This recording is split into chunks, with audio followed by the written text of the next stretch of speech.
ಎಲ್ಲರಿಗೂ ನಮಸ್ಕಾರ. Welcome back to ನಮ್ಮ ಯೂಟ್ಯೂಬ್ ಚಾನಲ್. ಎಲ್ಲರೂ ಹೇಗಿದ್ದೀರಾ? ಐ ಹೋಪ್ ಎಲ್ಲರೂ ಸೂಪರಾಗಿದ್ದೀರಾ ಅಂತ ಅಂದ್ಕೊತೀನಿ. ನಾನು ಕೂಡ ಚೆನ್ನಾಗಿದ್ದೀನಿ. ಹಾಗೆ ಇವತ್ತಿನ ಒಂದು ಡೈಲಿ ಬ್ಲಾಗ್ನ ಸ್ಟಾರ್ಟ್ ಮಾಡ್ಕೊಂಡಿದ್ದೀನಿ. ಸಂಜೆವರೆಗೂ ಏನೆಲ್ಲ ಕೆಲಸಗಳಾಗುತ್ತೆ ನಂದು ಅಂತ ಹೇಳಿ ವಿಡಿಯೋನ ಕಂಟಿನ್ಯೂ ಮಾಡ್ತೀನಿ. ಸಬ್ಸ್ಕ್ರೈಬ್ ಮಾಡ್ಕೊಳ್ಳದೆ ನೋಡ್ತಾ ಇದ್ದರೆ ದಯವಿಟ್ಟು ಸಬ್ಸ್ಕ್ರೈಬ್ ಮಾಡ್ಕೊಳ್ಳಿ. ಹಾಗೆ ಲೈಕ್, ಶೇರ್, ಕಮೆಂಟ್ ಮಾಡಿ ಕೊನೆವರೆಗೂ ಬ್ಲಾಗ್ನ ನೋಡಿ. ಸೊ ನಿನ್ನೆ ಜೋಳನೆಲ್ಲ ಹಾಕ್ಬಿಟ್ಟು ಬಂದಿದ್ವಿ. ಸೊ ಇವಾಗ ನೆಕ್ಸ್ಟು ಇನ್ನೊಂದು ಕಡೆಗೆ ಹಾಕೋದಕ್ಕೆ ಹೋಗಬೇಕು. ನಿನ್ನೆ ವೀಡಿಯೋ ಮಾಡೋದಕ್ಕಾಗಲಿಲ್ಲ, ಸ್ವಲ್ಪ ಲೇಟಾಗಿ ಹೋಗಿದ್ವಿ, ಹಂಗಾಗಿ ವೀಡಿಯೋ ಮಾಡ್ಕೊಳ್ಳೋದಕ್ಕಾಗಲಿಲ್ಲ. ತುಂಬ ಅಂದರೆ ತುಂಬಾ ಬಿಸಿಲಿತ್ತು. ಇವತ್ತು ಅಷ್ಟು ಲೇಟ್ ಮಾಡೋದು ಬೇಡ, ಒಂದು 7-7:30 ಹೋಗ್ಬಿಡೋಣ, 10 ಗಂಟೆ ಹೊತ್ತಿಗೆ ವಾಪಸ್ ಬರೋ ಹಾಗೆ ಅಂತ ಅಂದ್ಕೊಂಡು.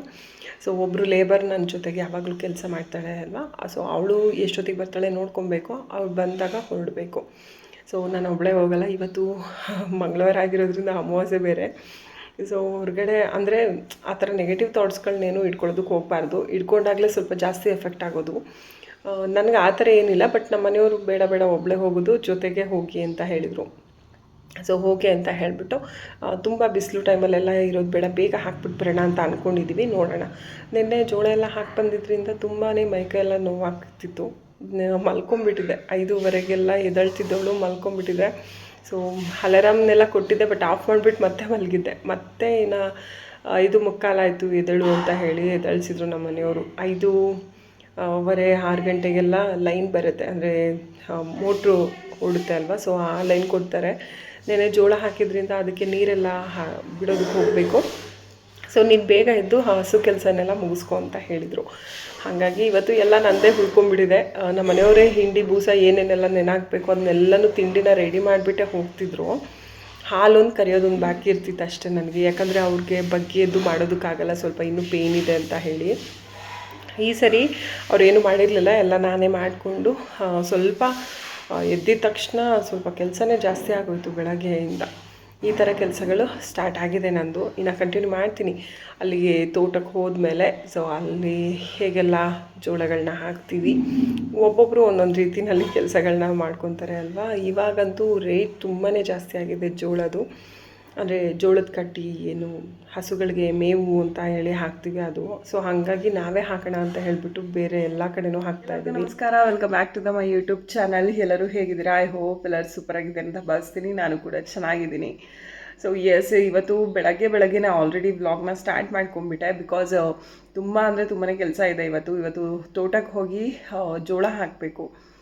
ನೆನ್ನೆ ಒಂದು ಸ್ವಲ್ಪ ಹಾಕ್ಬಿಟ್ಟು ಬಂದಿದ್ವಿ, ಇವತ್ತು ಮತ್ತೆ ಹೋಗಿ ಹಾಕಬೇಕು. ಹಾಗಾಗಿ ನಿನ್ನೆ ಸ್ವಲ್ಪ ಲೇಟಾಗಿ ಹೋಗಿದ್ವಿ, ಬಿಸಿಲು ಟೈಮಲ್ಲಿ ಹೋಗಿದ್ರಿಂದ ತುಂಬ ಅಂದ್ರೆ ತುಂಬಾ ಸಾಕಾಯಿತು. ಬಿಸಿಲು ಟೈಮ್ನಲ್ಲಿ ಕೆಲಸ ಮಾಡೋದಕ್ಕಾಗಲ್ಲ, ಅದಕ್ಕೋಸ್ಕರ ಸ್ವಲ್ಪ ಬೇಗ ಹೋದರೆ ಬೇಗ ಮುಗಿಸ್ಕೊಂಡು ಬರ್ಬೋದು ಅಂತ ಅಂದ್ಕೊಂಡು ಇವಾಗ ಪಾತ್ರೆಗಳನ್ನೆಲ್ಲ ವಾಶ್ ಮಾಡಿದೆ, ಬಾಗಿಲು ನೀರು ಹಾಕಿ ಹಾಲೆಲ್ಲ ಕರೆದು ಆಲ್ಮೋಸ್ಟ್ ಬಟ್ಟೆಗಳನ್ನ ಹಾಕಿದ್ದೆ ವಾಷಿಂಗ್ ಮಿಷಿನ್ಗೆ. ಸೊ ಅದನ್ನು ಕೂಡ ಒಣಗಾಕ್ತೆ. ಇನ್ನು ಮನೆ ಕಸವನ್ನು ಗುಡಿಸ್ಬೇಕು. ಅಲ್ಲಿಂದ ಬಂದುಬಿಟ್ಟೆ ಮಾಡ್ಕೊತೀನಿ, ಬಿಕಾಸ್ ಇವಾಗ ಆಲ್ರೆಡಿ ಸ್ಟ್ರೈನ್ ಆಗಿಬಿಟ್ಟಿದೆ. ನೆನ್ನೆನೂ ಕೂಡ ಅಲ್ಲೆಲ್ಲ ಹೋಗಿ ಮಾಡಿಬಿಟ್ಟು ಬಂದ್ವಿ. ಆಫ್ಟರ್ನೂನ್ವರೆಗೂ ಮಾಡಿದ್ವಿ. 10 ಗಂಟೆಗೆ ಹೋಗಿ ಮಧ್ಯಾಹ್ನ 1:30-2 ಗಂಟೆವರೆಗೂ ಆಯಿತು. ಸೊ ನಿಮಗೆ ತೋರಿಸ್ತೀನಿ ಎಷ್ಟು ತುಂಬಾ ಕೆಲಸ ಹಿಡಿಯುತ್ತೆ ಅದು ಜೋಳ ಹಾಕೋದು. ಸೊ ಬನ್ನಿ ಇವಾಗ ವ್ಲಾಗ್ನ ಕಂಟಿನ್ಯೂ ಮಾಡ್ತೀನಿ. ಇದೇ ರೀತಿ ಸಪೋರ್ಟ್ ಮಾಡಿ, ಲೈಕ್ ಮಾಡಿ, ಕಮೆಂಟ್ ಮಾಡಿ ಹೇಗಿತ್ತು ಅಂತ ಹೇಳಿ ವ್ಲಾಗ್, ಓಕೆನಾ? ಸೊ ಬನ್ನಿ ಇವತ್ತಿನ ಒಂದು ವ್ಲಾಗ್ ಹೇಗಿರುತ್ತೆ ನೋಡೋಣ. 7:30 ನಾವು ಬಂದ್ವಿ. ಸೊ ಎಷ್ಟು ಬಿಸಿಲು ಹೊಡಿತಾ ಇದೆ ಅಂತ ಅಂದರೆ 7 ಗಂಟೆಯಿಂದನೇ ಬಿಸಿಲು ಸಿಕ್ಕಾಬಿಟ್ಟೆ ಬಿಸಿಲಿತ್ತು. ಸೊ ಹಾಗಾಗಿ ಇವಾಗ ಏನು ಅಡಿಕೆ ಸಸಿ ಪ್ಯಾಕೆಟ್ಸ್ ಎಲ್ಲ ಮಾಡೋದಕ್ಕೆ ಅಂತ ಹೇಳಿ ಕೂತಿದಾಗ ಏನು ಅಲರ್ಜಿ ಆಯಿತು ಏನು ಅಂತ ಗೊತ್ತಿಲ್ಲ. ನನ್ನ ಫೇಸಲ್ಲಿ ತುಂಬಾ ಪಿಂಪಲ್ಸ್ ಆಗೋದಕ್ಕೆ ಸ್ಟಾರ್ಟ್ ಆಗಿಬಿಟ್ಟಿದೆ. ಮತ್ತು ಈಗ ಮತ್ತೆ ಬಿಸಿಲಿಗೆ ಬಿಟ್ಟರೆ ಮತ್ತೆ ಸ್ಕಿನ್ ಡ್ಯಾಮೇಜ್ ಆಗುತ್ತೆ ಅಂತ ಹೇಳಿಬಿಟ್ಟು ಸ್ಕಾರ್ಪ್ ಎಲ್ಲನೂ ನೀಟಾಗಿ ಕಟ್ಕೊಂಡೆ. ಬಟ್ ನೆನ್ನೆ ಕಟ್ಟಿರಲಿಲ್ಲ, ನೆನ್ನೆ ಅಂಥ ಬಿಸಿಲಲ್ಲಿ ಹಾಕಿದ್ದೀನಿ, ನೆನ್ನೆ ಹಾಕ್ಕೊಳ್ಳೋದೇ ಮರ್ತುಬಿಟ್ಟಿದ್ದೀನಿ. ಇವತ್ತು ಇಲ್ಲ ಇವತ್ತು ಹಾಕ್ಕೊಳ್ಳೇಬೇಕು ಅಂತ ಹೇಳಿ ಸ್ವಲ್ಪ ಕೆಲಸಗಳೆಲ್ಲ ಜಾಸ್ತಿ ಆಗಿದ್ದರಿಂದ ನೀರು ಕೂಡ ಕರೆಕ್ಟ್ ಟೈಮ್ಗೆ ಎಲ್ಲ ಕುಡಿಯೋದಕ್ಕಾಗ್ತಾಯಿಲ್ಲ. ಸೊ ಕೆಲವೊಂದು ಟೈಮಲ್ಲಿ ಮರ್ತೇ ಹೋಗ್ಬಿಡ್ತೀವಿ. ಆಮೇಲೆ ಶುಗರ್ ಐಟಮ್ಸ್ ಅಂದರೆ ಕಾಫಿ ಟೀ ಎಲ್ಲ ಜಾಸ್ತಿ ಆಗಿರುತ್ತೆ ಅಲ್ವಾ. ಸೊ ಹಾಗಾಗಿ ಸ್ವಲ್ಪ ಸ್ಕಿನ್ನಲ್ಲೇ ಅಲರ್ಜಿ ಸ್ಟಾರ್ಟ್ ಆಗಿಬಿಟ್ಟಿದೆ. ಸೊ ಇವಾಗ ನಾನು ಮತ್ತು ಒಬ್ಬರು ಲೇಬರ್ ಇಬ್ಬರು ಕೂಡ ಜೋಳನ ಹಾಕ್ಕೊಂಡು ಹೋಗ್ತಾಯಿದ್ವಿ. ಆದರೂ ಕೂಡ ಲೇಟೇ ಆಗೋಯಿತು. ಸೊ ಅದಾದಮೇಲೆ ಜೋಳ ಇನ್ನೂ ಒಂದು ಸ್ವಲ್ಪ ಹಾಕೋದಿತ್ತು. ಅಷ್ಟರಲ್ಲಿ ಹೊಟ್ಟೆ ಹಸಿವಾಗ್ತಿದೆ ಅಂತ ಹೇಳಿ ಮನೆಯವ್ರನ್ನ ತಿಂಡಿ ತೊಗೊಂಡು ಬರೋದಕ್ಕೆ ಹೇಳಿದ್ವಿ. ಇವತ್ತು ಸ್ವಲ್ಪ ಎಗ್ ಫ್ರೈಡ್ ರೈಸ್ ಮಾಡಿದರು, ಚೆನ್ನಾಗಿತ್ತು ಟೇಸ್ಟು. ಸೊ ಅವಳು ನಾನು ಕೂಡ ಸ್ವಲ್ಪ ತಮಾಷೆ ಮಾಡಿಕೊಂಡು ತಿಂತಾಯಿದ್ವಿ. 9:30ಗೆಲ್ಲ ತಿಂಡಿ ತಿಂದ್ವಿ. 10 ಗಂಟೆಗೆ ಮತ್ತೆ ಸ್ಟಾರ್ಟ್ ಮಾಡ್ಕೊಂಡ್ವಿ.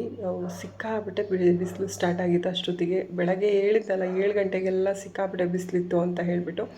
ಸೊ ಯಾವಾಗಲೂ ಕೂಡ ಅಷ್ಟೇ, ನಾವು ಕೆಲಸ ಮಾಡಿದ್ದೆ ನಮಗೆ ಸರಿ ಹೋಗೋದು, ಬೇರೆಯವರು ಯಾರಾದರೂ ಮಾಡಿದ್ರೆ ಸರಿ ಹೋಗೋಲ್ಲ. ಇದೆಲ್ಲ ಮುಗಿಸ್ಕೊಂಡು ನಮ್ಮ ಮನೆ ಕಡೆಗೆ ಹೊರಟ್ವಿ. ಜೋಳ ಎಲ್ಲ ಹಾಕಿ ಬಂದಮೇಲೆ ಸ್ವಲ್ಪ ಐಬ್ರೋ ಮಾಡಿಸ್ಬೇಕಿತ್ತು.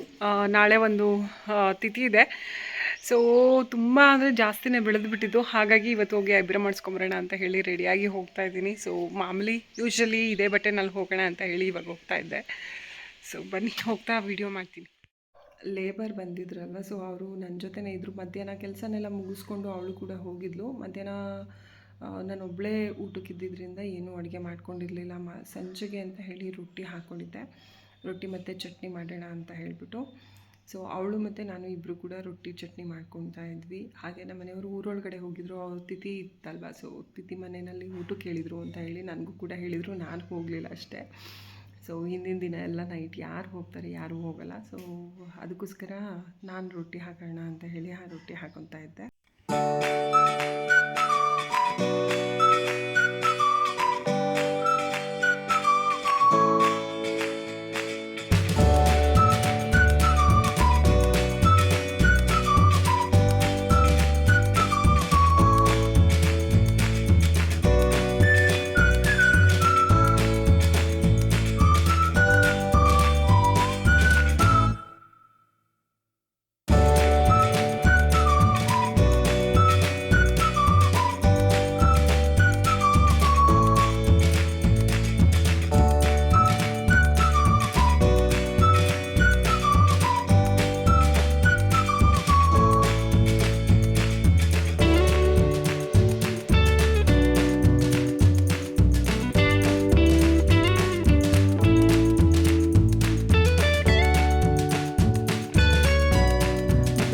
ಎದ್ದ ತಕ್ಷಣ ಸ್ವಲ್ಪ ಕೆಲಸಗಳೆಲ್ಲ ಹಸುಗಳದ್ದೇನೆಲ್ಲ ಇದೆ ಕೆಲಸಗಳು ಮುಗಿಸ್ಕೊಂಡು ಬಂದು ಇವಾಗ ಬಟ್ಟೆಗಳನ್ನೆಲ್ಲ ಫೋಲ್ಡ್ ಮಾಡ್ತಾಯಿದ್ದೆ. ಮನೆಯನ್ನೆಲ್ಲ ಅಷ್ಟೊತ್ತಿಗೆ ಕ್ಲೀನ್ ಮಾಡಿದ್ರೆ ಮತ್ತು ಬೆಳಗ್ಗೆ ಕೂಳು ಅಂತ ಹೇಳ್ತಾರಲ್ವ, ಸೊ ಕೂಳು ಹಾಕೋದು ಅಲ್ಲಿಗೂ ಕೂಡ ಹೋಗಬೇಕು. ಅದಾದಮೇಲೆ ಮಧ್ಯಾಹ್ನ ಕೂಡ ಹೋಗಬೇಕು. ಮಧ್ಯಾಹ್ನ ಅಲ್ಲಿಂದ ಬಂದು ಮಧ್ಯಾಹ್ನ ಅಲ್ಲ, ಬೆಳಗ್ಗೆ ಕೂಳು ಹಾಕಿದಾಗ ಬಂದು ಮತ್ತೆ ದೇವ್ರ ಮನೆಯನ್ನೆಲ್ಲ ಕ್ಲೀನ್ ಮಾಡಿ ಅಂದರೆ ಸ್ನಾನ ಮಾಡಿಕೊಂಡು, ಸೊ ಪುರೋಹಿತರು ಬರೋದ್ರೊಳಗೆ ಪುಣ್ಯ ಮಾಡೋದಕ್ಕಿಂತ ಮುಂಚೆನೇ ದೇವ್ರ ಪಾತ್ರೆಗಳನ್ನೆಲ್ಲ ತೊಳ್ಕೊಂಡು ಇಟ್ಕೊಬೇಕು. ಸೊ ಕೆಲಸಗಳಿದೆ, ಹಾಗಾಗಿ ಮೊನ್ನೆ ಎಲ್ಲ ಬಟ್ಟೆಗಳನ್ನೆಲ್ಲ ಫೋಲ್ಡ್ ಮಾಡ್ದಲೆ ಹಾಗೆ ಇಟ್ಬಿಟ್ಟಿದ್ದೆ.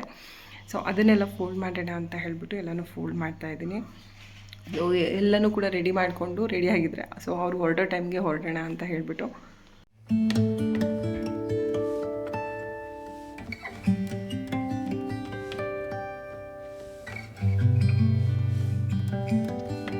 ಬೆಳಗ್ಗೆ ಕೂಲ್ಗೆಲ್ಲ ಹೋಗಿ ಬಂದು ಇವಾಗ ಮಧ್ಯಾಹ್ನ ಹೋಗೋದಕ್ಕೆ ಅಂತ ಹೇಳಿ ರೆಡಿ ಆಗ್ತಾ ಇದೆ. ಇನ್ನು ಪುಣ್ಯ ಮಾಡೋದಕ್ಕೆ ಅಂತ ಹೇಳಿ ಐನೋರು ಬಂದಿರಲಿಲ್ಲ. ಸೊ ಅವ್ರು ಬರ್ತಿದ್ದಂಗೆ ದೀಪ ಹಚ್ಚಿ ಹೊರಡಬೇಕು. ಹಾಗಾಗಿ ಸ್ಯಾರಿನೆಲ್ಲ ವೇರ್ ಮಾಡಿಕೊಂಡು ಅದಾದಮೇಲೆ ಪೂಜೆ ಮಾಡಿ ಹೊರಡೋಣ ಅಂತ ಹೇಳ್ಬಿಟ್ಟು ರೆಡಿ ಆಗ್ತಾ ಇದೆ. ಸೊ ಇವತ್ತಿನ ಒಂದು ಬ್ಲಾಗ್ ಇಷ್ಟನೇ. ಅಲ್ಲೆಲ್ಲ ಊರೊಳಗಡೆ ಅಲ್ಲಿ ಇಲ್ಲಿ ಅಂತೆಲ್ಲ ನಾನು ವೀಡಿಯೋಸ್ನ ಮಾಡಲ್ಲ, ನಿಮಗೂ ಗೊತ್ತೋದು.